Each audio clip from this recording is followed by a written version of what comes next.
Os capítulos 10 a 12 de Hebreus comparam os crentes do primeiro século, os crentes a quem estava sendo dirigida a carta aos Hebreus, compara esses crentes com os povo de Deus no deserto, o povo de Deus às portas da terra prometida, próximo à terra prometida, na fronteira da terra prometida. E o que aconteceu, então, irmão, com os israelitas lá no deserto? Se você puder, depois leia os capítulos 11, 12, o capítulo 10 de Hebreus com cuidado. Vá anotando o que aconteceu com o povo. Eles viram o poder de Deus, sinais, maravilhas, libertação. Eles foram libertos do Egito, que era a nação mais poderosa do mundo naquele momento. Eles viram os sinais, eles viram as maravilhas, eles viram o mar vermelho se abrir para que eles passassem. Eles ouviram Deus falar no Monte Sinai. Eles receberam os 10 mandamentos. Moisés desceu com os 10 mandamentos dados por Deus. Eles viam a coluna de fogo todas as noites e a nuvem que os acompanhava, protegendo contra o calor, ao longo de 40 anos. Nesses mesmos 40 anos, eles foram alimentados pelo maná, que diariamente estava à disposição ao amanhecer, exceto aos sábados. Mas todos os dias ele estava pronto para que o povo pudesse colhê-lo e se alimentar, e porção dobrada na sexta-feira. Durante a peregrinação nunca faltou água. As rochas do deserto forneciam água onde o povo tivesse. Mas ainda assim, irmãos, eles não confiavam em Deus. Nós já vimos, estudamos isso muito no trimestre passado, quando estudamos o livro de Deuteronômio. Eles viviam questionando, eles viviam reclamando, eles viviam querendo voltar, desejando a morte. Não confiavam em Deus. Veja, irmãos, o que acontece se nós não confiamos a Deus. Hebreus 11, 6. Hebreus 11, 6 diz o seguinte: ora, sem fé é impossível agradar a Deus, porque é necessário que aquele que se aproxima de Deus creia que ele existe e que é galardoador dos que o buscam. Olha, irmãos, como nós podemos agradar a Deus se nós não tivermos fé?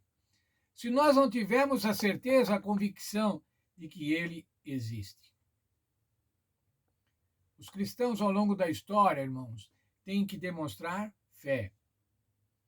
Por quê? Nós não vimos as manifestações. Nós que não vimos as manifestações, quem sabe é muito mais fácil para nós não termos fé. A gente é bom para criticar o povo hebreu, que não tinham fé, e nós?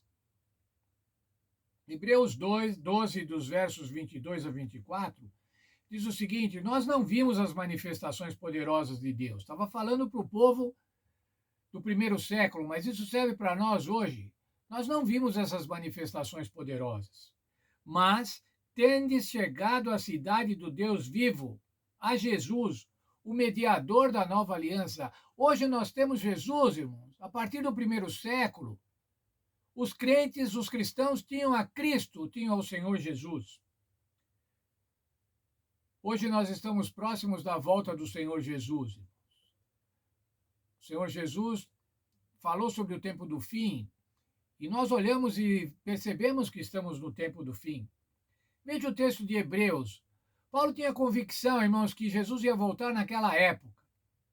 Ele diz assim no capítulo 10, no verso 37.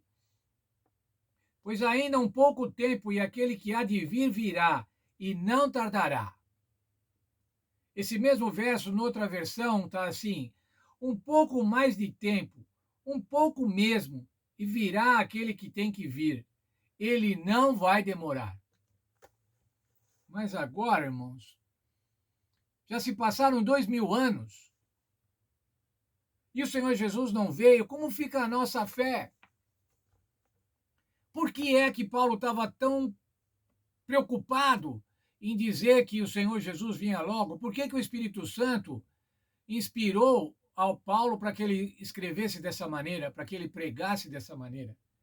Para que nós estejamos prontos, para que os crentes estejam prontos. Estejam prontos ao longo da história e mais, e principalmente, estejam prontos ao longo da vida.